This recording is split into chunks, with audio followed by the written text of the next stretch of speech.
Hello everyone, welcome to Sara's artistry. নতুন একটা DIY নিয়ে চলে আসছি আপনাদের সবার সাথে। যদিও এটা আমি ফার্স্ট টাইমের মতো করেছি, আমি চেষ্টা করেছি সবাইকে বোঝানোর। সো এটা ছিল বিফোর আমার রুমটা এরকম ছিল ফার্স্টে। অ্যান্ড এখানে কিছু এই যে হোল ছিল, যেহেতু পেরেক দিয়ে কিছু জিনিস দেওয়া ছিল। সো আমি এই যে হোয়াইট সিমেন্ট যেটা আছে ওটা আমি এভাবে করে একটা বাটির মধ্যে গুলিয়ে নিয়েছি। নেওয়ার পর এই যে এভাবে করে হোয়াইট সিমেন্ট দিয়ে ভরাট করেছি প্রত্যেকটা হোল। সবগুলো হোলে আমি কিন্তু এই যে ভরাট করে নিয়েছি হোয়াইট সিমেন্ট দিয়ে।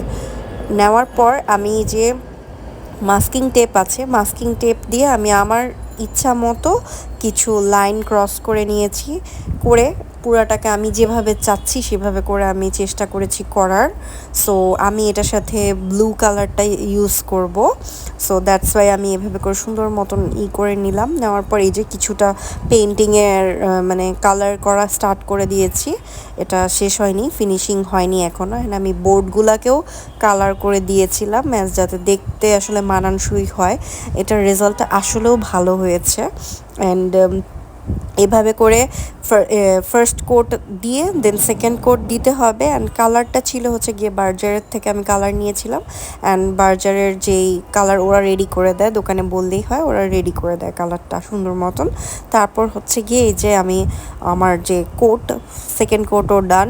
সেকেন্ড কোট ডান হওয়ার পর এরকম তো আস্তে আস্তে আমি আমার মাস্কিং টেপটা খুলে নিচ্ছি। সো এখানে একটু সমস্যা আছে, যেখানে আর কি মাস্কিং টেপটা খুলতে একটু সাবধানে খুলতে হয়, আর নেড়ে দেওয়ালের যে রং ওটা উঠে আসে।